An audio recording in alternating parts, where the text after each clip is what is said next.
2002ರಲ್ಲಿ. ಆ ಟೈಮ್ನಲ್ಲಿ ನಾನು PS ಆಗಿದ್ದೆ. ಎಂಟೈರ್ ಪೊಲೀಸ್ ಸ್ಟೇಷನ್ ಇಡೀ ರಾಜ್ಯದ ಎಲ್ಲ ಇದ್ರು ಕೂಡ ಡಿಜಿಟಲೈಸ್ ಆಗಿಬಿಟ್ಟಿದೆ. ಆದರೂ ಕೂಡ ನಾವು ಕೊಡ್ತಾ ಇಲ್ಲ. ಒಂದು ಮರ್ಡರ್ ಕೇಸ್ ಇದ್ದು ಫೈಲು ಇರಲೇಬೇಕು. It is a cognisable crime register ಅಂತ ಕರೀತಾರೆ. ಅದನ್ನು ನಾಶಪಡಿಸ ಸಾಧ್ಯನೇ ಇಲ್ಲ. ನಾಶಪಡಿಸಿದ್ದೀವಿ ಅಂತ ಹೇಳ್ತಾರೆ RTA. ಡೆಡ್ ಬಾಡಿ ಹುಡುಕಬೇಕಾದ್ರೆ ಇಲ್ಲಿ ಮಾಸ್ ಬರಿಯಲ್ ಬಾಹುಬಲಿ ಬೆಟ್ಟದಲ್ಲಿ 1 ಎಕರೆ ಜಾಗದಲ್ಲಿ ಮಣ್ಣು ತುಂಬಿದ್ದಾರೆ. ಪಾಯಿಂಟ್ ನಂಬರ್ 13ರಲ್ಲಿ ಕೂಡ ಮಣ್ಣು ತುಂಬಿದ್ದಾರೆ. ಇಲ್ಲಿ ಪೊಲೀಸ್ ಸ್ಟೇಷನ್ ಅಲ್ಲೂ ಕೂಡ ಸಾಕ್ಷಿ ಇಲ್ಲ, ನಾಶ ಮಾಡಿದ್ದೇವೆ, ದಾಖಲೆ ನಾಶ ಮಾಡಿದ್ದೇವೆ ಅಂತ ಹೇಳಿ ಇಲ್ಲಿ ವರದಿ ಕೊಡ್ತಾ ಇದ್ದಾರೆ. ಸೊ ಇದನ್ನ ರಾಜ್ಯ ಸರ್ಕಾರ ಮತ್ತು SIT ಗಂಭೀರವಾಗಿ ತನಿಖೆ ಮಾಡಬೇಕಾಗುತ್ತೆ. ಆನಂತರ ಇಲ್ಲಿ ಇನ್ನೂ ಅನೇಕ ಮಿಸ್ಸಿಂಗ್ ಕಂಪ್ಲೇಂಟ್ಗಳು ಬರ್ತಾ ಇದೆ. ಬಹುಶಃ ಮಾಧ್ಯಮದ ಗಮನಕ್ಕೆ ನೇರವಾಗಿ ಬರ್ತಾ ಇಲ್ಲ. ಆಕ್ಟಿವಿಸ್ಟ್ ಆದಂಥ ನಮ್ಮ ಗಮನಕ್ಕೆ ಇರ್ಬೋದು ಮತ್ತು ಬೇರೆ ಬೇರೆ ಅಡ್ವೊಕೇಟ್ಗಳ ಗಮನಕ್ಕೆ ಬರ್ತಾ ಇದೆ. ಮೊನ್ನೆ ಇದೇ ಬೆಳ್ತಂಗಡಿಯ 2 ಅಣ್ಣ ತಮ್ಮಂದರು ನಮ್ಮ ತಂಗಿ ಕಾಣೆಯಾಗಿ 13 ವರ್ಷ ಆಯಿತು ಅಂತ ಕಂಪ್ಲೇಂಟ್ ಕೊಟ್ಟಿದ್ದಾರೆ. ಇನ್ನೂ 2 ಬರ್ತಾ ಇದ್ದಾರೆ. 2 ಹೆಣ್ಮಕ್ಳು, ಧರ್ಮಸ್ಥಳ ಸಂಘದ ಸೇವಾ ಪ್ರತಿನಿಧಿ ಹೆಣ್ಮಗಳು ಮತ್ತು ಇನ್ನೊಬ್ಬಳು ಮೇಲ್ವಿಚಾರಕರು 2 ನಾಪತ್ತೆಯಾಗಿದ್ದಾರೆ. ನಾವೀಗ ಕಂಪ್ಲೇಂಟ್ ಕೊಟ್ಟಿದ್ದೇವೆ. ಸೊ ಇವನ್ನೆಲ್ಲ ಗಮನದಲ್ಲಿ ಇಟ್ಕೊಂಡು SITಗೆ ಇನ್ನೂ ಹೆಚ್ಚಿನ ಅಧಿಕಾರ ಕೊಡಬೇಕೆ ಹೊರತು ಇವರೇನೀಗ ಡ್ರಾಮಾ ಮಾಡ್ತಾ ಇದ್ದಾರೆ. ಪ್ರತಿದಿನ ಬಂದು, ನಿನ್ನೆ ಬಂದರು, ಇವತ್ತು ಬಂದರು. ದಯವಿಟ್ಟು ಯಾರಾದರೂ ಹೇಳಿ ಉತ್ತರ ಕೊಡಲಿ. ಈ ಏನು ಪ್ರಶ್ನೆ ಕೇಳಿದ್ರೆ ಇದರಲ್ಲಿ ಒಂದೇ ಆದರೂ ದೇವಸ್ಥಾನಕ್ಕೆ ಅಪಚಾರ ಮಾಡುವಂಥ ಮಾತು ಇದೆಯಾ? ಈ ರೀತಿ ಅವ್ರು ಏನು ಹೇಳ್ತಾ ಇದ್ದಾರಲ್ಲ, ಅಪಚಾರ ಅಂತ ಹೇಳಿ ರಾಜಕೀಯ ನಾಯಕರು ಮೊನ್ನೆ ಅಸೆಂಬ್ಲಿಯಲ್ಲಿ ಬೈದರು, ನಮಗೆಲ್ಲ ಬೈದರು. ಆ ಮಹಿಳೆ, ಕೊಲೆಯಾದಂಥ ಮಹಿಳೆ ಯಾರು ಅಂತ ಇದುವರೆಗೂ ಗೊತ್ತಾಗಿಲ್ಲ. ಆ ಮಹಿಳೆ BJP ವೋಟರ್ ಆಗಿರ್ಬೋದು, ಕಾಂಗ್ರೆಸ್ಸಿನ ವೋಟರ್ ಆಗಿರ್ಬೋದು, JDS ವೋಟರ್ ಆಗಿರ್ಬೋದು, R ಅಶೋಕ್ ಅವ್ರ ಕ್ಷೇತ್ರದವರು ಇರ್ಬೋದು, ಅಥವಾ DK ಶಿವಕುಮಾರ್ ಅವರ ವೋಟರ್ ಇರ್ಬೋದು, ಸುರೇಶ್ ಕುಮಾರ್ ಅವರ ವೋಟರ್ ಇರ್ಬೋದು.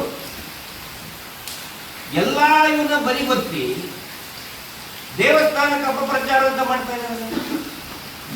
ಷಡ್ಯಂತ್ರ. ದಯವಿಟ್ಟು ಆ ಷಡ್ಯಂತ್ರದ ಬಗ್ಗೆ ಸ್ವಲ್ಪ ಹೇಳಿ. ನಾವು ರೆಡಿ ಇದ್ದೀವಿ. ಈ ಮಾತು ನಾನು ಮಹೇಶ್ ಶೆಟ್ಟರು 2 ಒಟ್ಟಿಗೆ ಕೂತ್ಕೊಂಡಿದ್ದೀವಿ. ಒಟ್ಟೊಟ್ಟಿಗೆ ನಮ್ಮನ್ನ ಹೇಳ್ತಾರೆ ದುಡ್ಡು ಬಂತು ಅಂತೇಳಿ. ನಾನು ತಮ್ಮ ಮಾಧ್ಯಮದ ಮುಖಾಂತರ ನಾನು SITಗೆ ರಿಕ್ವೆಸ್ಟ್ ಮಾಡ್ಕೊತೇನೆ, ದಯವಿಟ್ಟು ನಮ್ಮನ್ನ ತನಿಖೆ ಮಾಡಿ ಪ್ಲೀಸ್. ನಮಗೆ ಕೇಳಿ ಸಾಕಾಗಿದೆ. ದುಡ್ಡು ಬಂತಂತೆ, ಕೋಟ್ಯಾಂತರ ದುಡ್ಡು ಬಂತಂತೆ. ಒಂದೇ ₹1 ಏನಾದರೂ ದೇವಸ್ಥಾನಕ್ಕೆ ಅಪಪ್ರಚಾರ ಮಾಡೋದಕ್ಕೆ ತಗೊಂಡ್ರೆ ದಯವಿಟ್ಟು ನಮ್ಮನ್ನ ಜೈಲಿಗೆ ಹಾಕಿ. ಈ ಮಾತನ್ನ ಎಷ್ಟು ಸಾರಿ ಹೇಳಿದೆ ನಾವು. ದಯವಿಟ್ಟು ತನಿಖೆ ಒಳಪಡಿಸಿ. ಅದೇನು ದೊಡ್ಡ ಕಷ್ಟ ಅಲ್ಲ. ED ಅವರಿಗೆ 10 ನಿಮಿಷ ಕಂಡಿಡ್ತಾರೆ. ದುಡ್ಡು ಏನು ಟ್ರಾನ್ಸಾಕ್ಷನ್ ಆಗಿದೆ, ಯಾವನಾದ್ರೂ ತಂದುಕೊಟ್ಟಿದ್ದಾನೆ, ಯಾವ್ದು ತಂದುಕೊಟ್ಟಿದ್ದಾನೆ, ಅಪಪ್ರಚಾರ, ಷಡ್ಯಂತ್ರ. ಈ ರೀತಿ ಪ್ರಶ್ನೆ ಕೇಳೋದು, ಡೌಟ್ ರೈಸ್ ಮಾಡೋದು, ಇದು ಷಡ್ಯಂತ್ರನ, ದೇವಸ್ಥಾನಕ್ಕೆ ಅಪಪ್ರಚಾರನ? ಅದಕ್ಕೆ ನಾವು ಹೇಳೋದು, ನಾವು ಯಾವುದೇ ರೀತಿಯಾದಂತಹ ತನಿಖೆ ತಯಾರಿದ್ದೀವಿ. ಫಸ್ಟ್ ನಮ್ಮನ್ನು ಕೂಡ ಅಕಸ್ಮಾತ್ SITಗೆ ಯೋಗ್ಯ ಅನ್ನಿಸ್ತು, ಹೌದಪ್ಪ ಇದು ಷಡ್ಯಂತ್ರ ಇದೆ, ಸುಮ್ಮನೆ ದೇವಸ್ಥಾನಕ್ಕೆ ಅಪಪ್ರಚಾರ ಮಾಡ್ತಾ ಇದ್ದಾರೆ ಅಂತ ಹೇಳಿದ್ರೆ, SIT ಅಲ್ಲ, ಈ ದೇಶದ ಯಾವುದೇ ತನಿಖಾ ಸಂಸ್ಥೆ, ಈ ರಾಜ್ಯದ any kind of economical offence ದಯವಿಟ್ಟು ನಮ್ಮನ್ನ ತನಿಖೆ ಮಾಡಿ ಅಂತ ನಾನು ಹೇಳ್ತಾ ಇದ್ದೇನೆ. ಮ್ಯಾನ್ಯುವಲ್ ವಾಲ್ಯೂಮ್ ನಂಬರ್ 2 ನಲ್ಲಿ ಸ್ಪಷ್ಟವಾಗಿ ಇದೆ. ಎಲ್ಲರೂ ಅದನ್ನೇ ಬರ್ಬೋದು. ಇವತ್ತು ಅನ್ಐಡೆಂಟಿಫೈಡ್ ಡೆಡ್ ಬಾಡಿ ಸಿಕ್ತು, ಇವತ್ತೇ ಊಟ ಇರೋಕೆ ಖಂಡಿತ ಅವಕಾಶ ಇಲ್ಲ. ಯಾಕೆ ಅವತ್ತೇ ದಿನ ಊಟ ಹಾಕಿದ್ರು? ಅವ್ರ ಕೇಳಿ ಇಡಬೇಕಿತ್ತಲ್ಲ. ನೀವೊಬ್ರು ಸ್ನೇಹಿತರು, ಪತ್ರಕರ್ತ ಮಿತ್ರ ಕೇಳ್ತಾರೆ ನಮ್ಮ ಜಯಂತ್ ಅವ್ರು ಹೇಳಿದ್ರು, ಇಲ್ಲ ಅವತ್ತಿನ ದಿನಾನೇ ಊಟ ಹಾಕಬಾರ್ದಾಗಿತ್ತು, ಇಟ್ಕೊಂಡು ಏನು ಮಾಡ್ತಾರೆ ಅಂತ ಕೇಳ್ತಾರೆ ಒಬ್ರು ಪತ್ರಕರ್ತರು. ಅದಕ್ಕೆ ಒಂದು ಪ್ರೊಸೀಜರ್ ಇದೆ. ಯಾಕಂತ ಹೇಳಿದ್ರೆ, ಸತ್ತಂತಹ ಸಂಬಂಧಿಕರು ಯಾರಾದರೂ ಬರಬಹುದು, ಐಡೆಂಟಿಫೈ ಮಾಡಬಹುದು, DNA ಮೇಂಟೈನ್ ಮಾಡಬೇಕು. ಆಸ್ ಪರ್ ಹ್ಯೂಮನ್ ರೈಟ್ ನಿರ್ದೇಶನದ ಪ್ರಕಾರ ಆ ಮಹಿಳೆಯೇ ವಿಲೇವಾರಿ ಮಾಡಬೇಕು. ಇಲ್ಲಿ ಮಾಡಿದವರು ಯಾರು? ಕಾಂಜಾ ಅನ್ನುವಂಥ ವ್ಯಕ್ತಿ.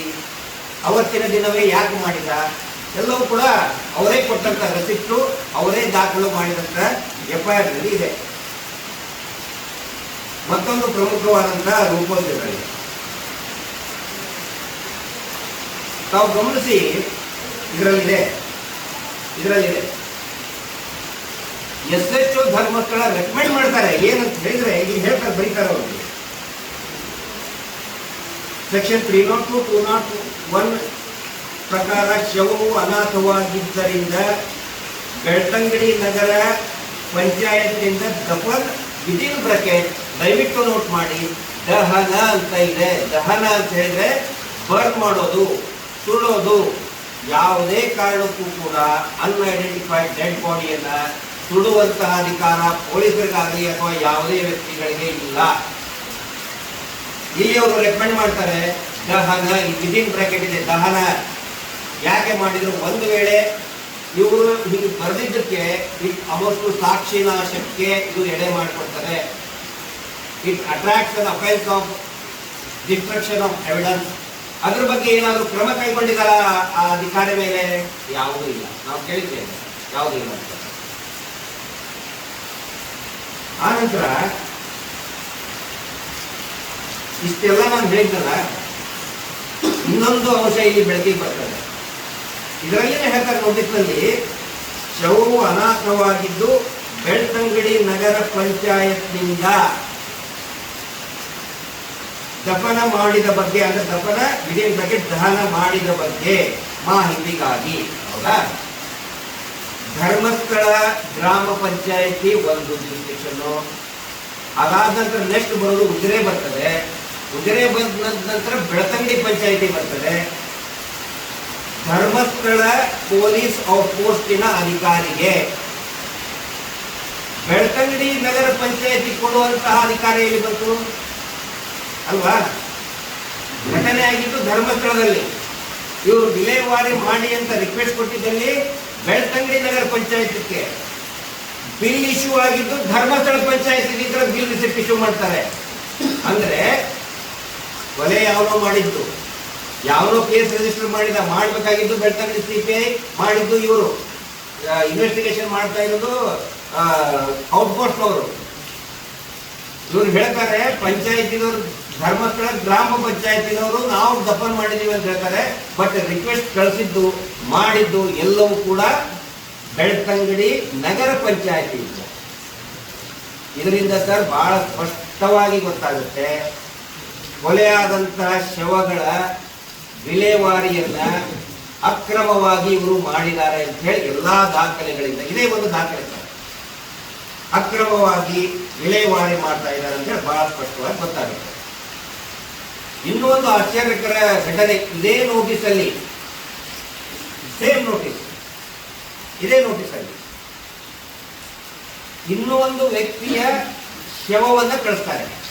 ಅದು ಕೂಡ ಧರ್ಮಸ್ಥಳದಲ್ಲಿಯೇ ಅದೇ ದಿನಾನೇ, ಬೇರೆ ಬೇರೆ ದಿನ ಅಲ್ಲ, ಅದೇ ದಿನಾನೇ ಒಬ್ಬ ಪುರುಷನ ಪತ್ತೆಯಾಗದ ಅನಾಥ ಶವವನ್ನ ಕಳಿಸ್ತಾರೆ. ಅದೇ ವ್ಯಕ್ತಿಗೆ, ಅದೇ ಪಂಚಾಯತಿಗೆ, ಇದೇ ರೂಪಲ್ಲೇ ಕಳಿಸ್ತಾರೆ. ಅಂದ್ರೆ ಒಂದೇ ದಿನ ಒಂದೇ ಸ್ಥಳದಲ್ಲಿ ಎರಡು ಡೆಡ್ ಬಾಡಿಗಳು, ಒಂದು ಮಹಿಳೆ ಅದನ್ನ 302 ಮಾಡ್ತಾರೆ, ಮರ್ಡರ್ ಮಾಡ್ತಾರೆ. ಪುರುಷಂದು ನೋಡಿ ಯಾರು ಮಾಡ್ತಾರೆ, ಇಬ್ಬರನ್ನು ಒಂದೇ ವ್ಯಕ್ತಿ ದಫನ್ ಮಾಡ್ತಾರೆ. ಏನ್ ನಡೀತಾ ಇದೆ? ಹೀಗಾಗಿ ನಮ್ಮ ಇದರಿಂದ ನಮ್ಮ ಬೇಡಿಕೆ ಏನು? ಆಯ್ತಪ್ಪ, ಇಷ್ಟೆಲ್ಲ ಆಯ್ತು, ನೀವೇನಂತ ನಮ್ಮ ನಾಯಕರಾದಂಥ ಶ್ರೀಯುತ ಮಹೇಶ್ ಶೆಟ್ಟಿ ಅವರು ಹೇಳಿದಂಗೆ, ಕಳೆದ ಒಂದಿಷ್ಟು ದಿನಗಳಿಂದ ಭೂತಿಟ್ಟ ಶವಗಳ ಪ್ರಕರಣ crime number 39 of 2025 Dharmasthala police station ಅದು ಪ್ರಚಲಿತಕ್ಕೆ ಬಂದ ಮೇಲೆ SIT ತನಿಖೆ ಪ್ರಾರಂಭ ಆದ ಮೇಲೆ SIT ಏನು ತನಿಖೆ ಇದೆ ಆ ತಂಡದ ತನಿಖೆಯನ್ನ ಇನ್ನೂ ಈಗ ತಾನೇ ಪ್ರಾರಂಭ ಹಂತದಲ್ಲಿ ಇದೆ. ಆದರೆ ಈಗಾಗಲೇ ಅದು ತಡೆ ಒಡ್ಡಬೇಕು ಅನ್ನುವಂಥ ನಿರಂತರ ಪ್ರಯತ್ನಗಳು ನಡೀತಾ ಬಂದು, ಧರ್ಮಸ್ಥಳದಲ್ಲಿ ಸಮೀಪ ಇರುವಂತಹ ಪಾಂಗಳ ದಿವಂಗತ ಕುಮಾರಿ ಸೌಜನ್ಯ ಮನೆಗೆ ಹೋಗುವಂತ ರಸ್ತೆಯಲ್ಲಿನೇ ಬಹಳ ದೊಡ್ಡ ಪ್ರಕರಣ ಆಯಿತು, ಗಲಾಟೆ ಆಯಿತು, ಕೇಸು ಕೌಂಟರ್ ಕೇಸ್ ಎಲ್ಲೂ ಕೂಡ ಆಗೋದು ನಮ್ಗೆ ಬಂದಿದೆ. ಈಗ ಯಾಕೆ ಇಷ್ಟೊಂದು ಗಲಾಟೆ ಮಾಡ್ತಾ ಇದ್ದಾರೆ? ಪ್ರತಿಯೊಂದಕ್ಕೂ ಯಾಕೆ ದೇವಸ್ಥಾನಕ್ಕೆ ಅಪಪ್ರಚಾರ ಮಾಡ್ತಾ ಇದ್ದಾರೆ ಅನ್ನುವಂತ ಒಂದು ಸುಳ್ಳು ಅಪಪ್ರಚಾರ, ಒಂದು ಷಡ್ಯಂತ್ರ ಮಾಡ್ತಾ ಇದ್ದಾರೆ. SIT ನ ಕ್ಲೋಸ್ ಮಾಡೋದಕ್ಕೆ ಅವ್ರಿಗೆ ಯಾಕೆ ಅಷ್ಟೊಂದು ಆತುರ? ಅದು ಎಲ್ಲದಕ್ಕೂ ಉತ್ತರ ಇಲ್ಲಿದೆ, ಈ ದಾಖಲೆಗಳಲ್ಲಿ.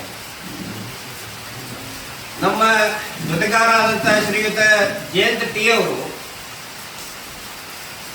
ಧರ್ಮಸ್ಥಳ ಗ್ರಾಮ ಪಂಚಾಯಿತಿ ಇಲಾಖೆಗೆ RTI ಮುಖಾಂತರ ಕೆಲವು ಮಾಹಿತಿಗಳನ್ನ ಕೇಳಿದ್ರು. ಎಷ್ಟೆಷ್ಟು ಶವಗಳನ್ನ ನೀವು ಹೂತು ಹಾಕಿದ್ದೀರಿ, ಪೇಮೆಂಟ್ ರಿಸಿಪ್ಟ್ ಏನು, ಪೊಲೀಸ್ ಇಲಾಖೆಯಿಂದ ಯಾವ ದಾಖಲೆ ನಿಮಗೆ ಬಂದಿದೆ.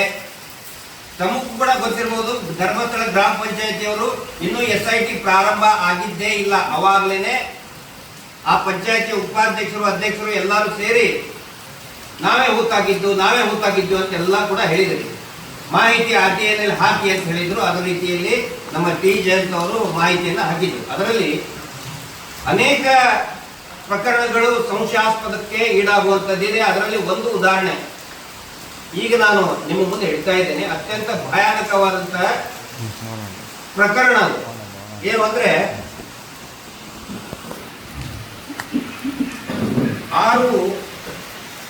2015 ಇಸ್ವಿಯಲ್ಲಿ ಎಲ್ಲ ಕಾಪಿ ಇದೆ, ಮತ್ತೆ PDF ನಲ್ಲಿ ಕೂಡ ಸಾಫ್ಟ್ ಕಾಪಿ ನಾನು ಕಳಿಸ್ತೇನೆ.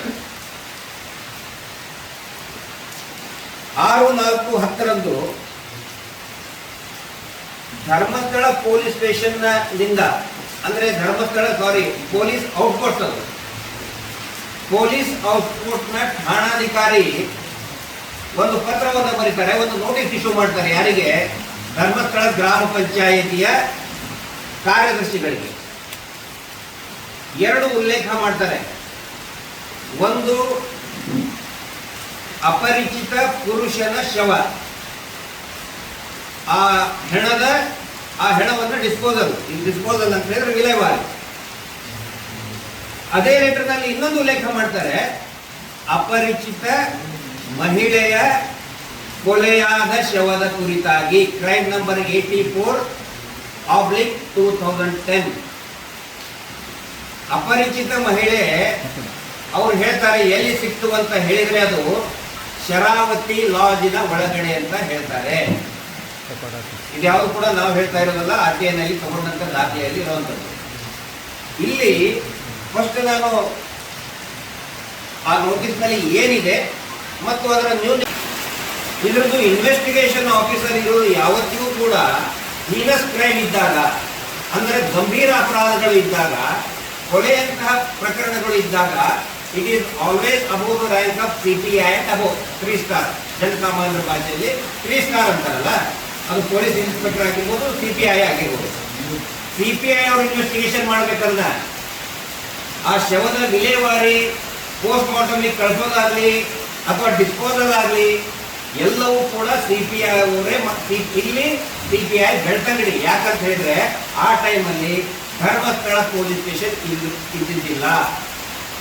It was working under Belthangady police station ಒಂದು OP ಆಗಿ ಕೆಲಸ ಮಾಡ್ತಿತ್ತು.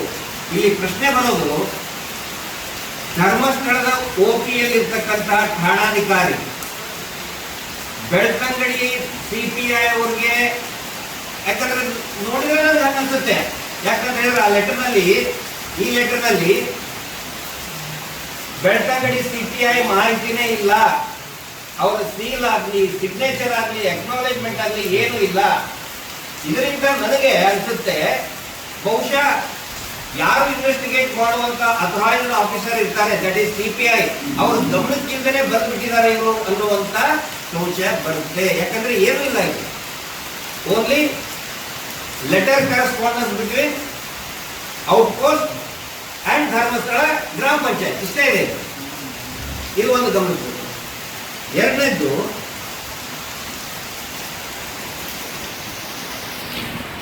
ಈ ದೇವಸ್ಥಾನದ ಶರಾವತಿ ಲಾಜ್ ಬಹಳ ಇಂಪಾರ್ಟೆಂಟ್. ಇದರಲ್ಲಿನೇ ಹೇಳ್ತದೆ, ಶವ ಸಿಕ್ಕಿದ್ದು ಎಲ್ಲೇ ಅಂತ ಹೇಳಿದ್ರೆ ಶರಾವತಿ ಲಾಜಿನ ರೂಮಿನಲ್ಲಿ ಅಂತ ಹೇಳ್ತಾರೆ.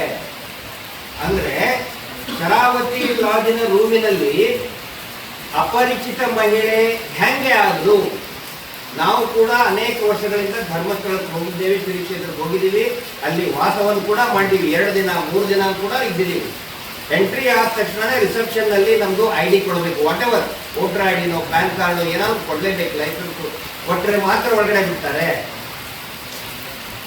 ಈ ಮಹಿಳೆಗೆ ಹಂಗಿದ್ರೆ ಏನು ಕೇಳಲಾರ್ದೇ ರೂಮ್ ಒಳಗೆ ಬಿಟ್ಬಿಟ್ರೆ ಈ ಮಹಿಳೆಗೆ. ಯಾಕಂದ್ರೆ ಅಪರಿಚಿತ ಮಹಿಳೆ ಅಂತ ಹೇಳ್ತಾರೆ.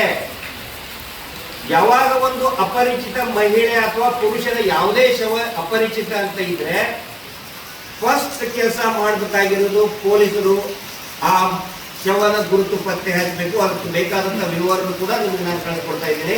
ಪೊಲೀಸ್ ಮ್ಯಾನ್ಯುವಲ್ ಪ್ರಕಾರ ಅನ್ಐಡೆಂಟಿಫೈಡ್ ಡೆಡ್ ಬಾಡಿ ಸಿಕ್ಕಾಗ ಪೊಲೀಸರು ಏನೇನು ಮಾಡಬೇಕು ಅಂತ ಹೇಳಿ ಏನು ಮಾಡಿಲ್ಲ. ಇಲ್ಲಿ ಶರಾವತಿ ಲಾಡ್ಜಿನ ಮಾಲೀಕರು ಯಾರು, ಎಲ್ಲಿ ಬರ್ತದೆ, ಅದರ ಮ್ಯಾನೇಜರ್ ಯಾರು, ಅದರ CEO ಯಾರು, ಪತ್ತೆ ಹಚ್ಚಬೇಕಲ್ಲ ಪೊಲೀಸರಿಗೆ. ಕಷ್ಟನಾ? ಯಾಕೆ ಪತ್ತೆ ಹಚ್ಚಲಿಲ್ಲ? ಇದು ಸಂಶಯಕ್ಕೆ, ಗಂಭೀರ ಸಂಶಯಕ್ಕೆ ಎಡೆ ಮಾಡಿಕೊಡ್ತಾ ಇದೆ. ಇನ್ನೊಂದು ಪ್ರಮುಖಗಳು ಇದರಲ್ಲಿ ಆದಂತ ಲೂಪೋಲ್,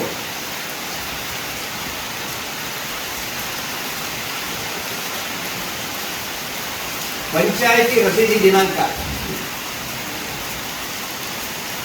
ಅಂದ್ರೆ ಅವರು ಪಂಚಾಯಿತಿಗೆ ಕೊಡ್ತಾರೆ ಅದನ್ನ, 6ನೇ ತಾರೀಕಿಗೆ ಪಂಚಾಯಿತಿ ರಸೀದಿನಲ್ಲಿದೆ ಕಾಂಜಾ ಅನ್ನುವಂತಹ